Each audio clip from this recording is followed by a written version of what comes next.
Over the years, the telecom sector has contributed significantly to the growth of the Indian economy. India today is witnessing exponential growth in terms of telecom subscribers.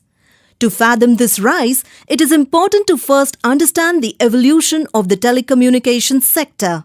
Let us go back in time.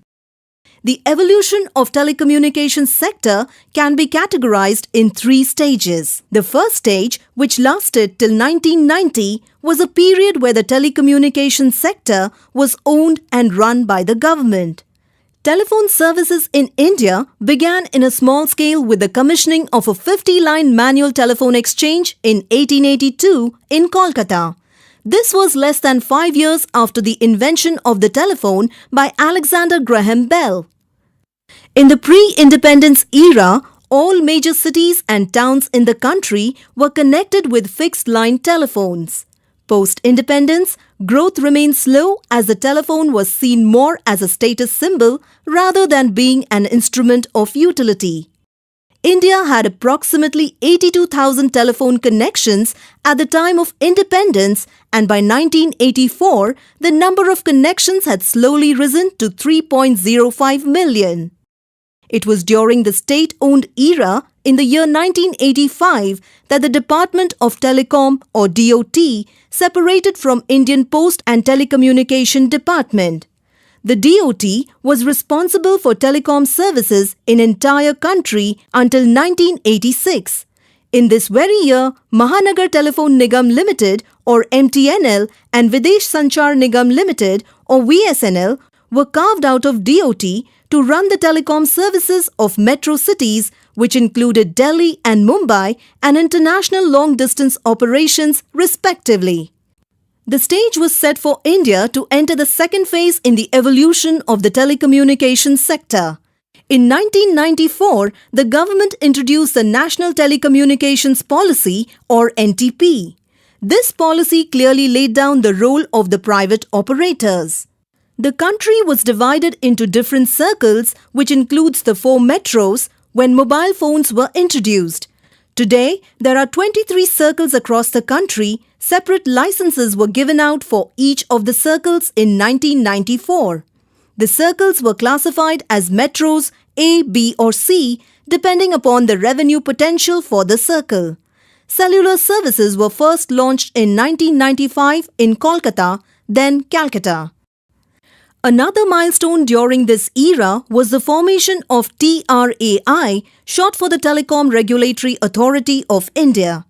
TRAI regulates the environment in order to ensure a fair and level playing field for both operators and subscribers. To regulate and streamline the sector, in 2000, a third body was constituted, the Telecom Dispute Settlement and Appellate Tribunal or TDSAT. The TDSAT settles dispute between operators and the government, as well as subscribers and operators. The government also corporatized the operations wing of DOT on 1st October 2000 and named it as Department of Telecommunications Services or DTS, which was later named as Bharat Sanchar Nigam Limited or BSNL. Telephone subscriptions kept growing at a steady pace during this period. Operators brought in a lot of innovations like outsourcing of networks, focus on prepaid, etc. to make mobile services affordable to the masses. Because of all these factors, the service fees finally reduced and the call costs were cut greatly, thus enabling every common middle-class family in India to afford a cell phone. After March 2000, the government became more liberal and issuing more licenses to private operators in every circle and reducing license fees. This led to a phase of profitable growth for operators. As a result, the number of telephone subscriptions grew phenomenally from 2001 onwards. This ushered in the third stage in the evolution of the telecommunications sector. The third stage of the evolution of the telecommunications sector can in itself be divided into 2 parts. The first part, which begins from 2000 to 2010, is touted as the golden age of telecom, while the period from 2010 onwards is the age of redefinition. In the golden era, the number of mobile phone connections rapidly crossed the number of fixed line connections. Presently, mobile phone connections dwarf the fixed line segment by a ratio of around 20:1. The mobile subscriber base has grown from 2 million subscribers in 2000 to over 996 million subscribers as of 2015. Multiple innovations in this phase, such as Calling Party Pays or CPP in 2003, the introduction of lifetime validity products in 2005, and the advent of 2G or second-generation network operations, which opened up the internet on mobile phones, all contributed to this. In 2005, the government increased the foreign direct investment or FDI limit in the telecommunications sector from 49 to 74%.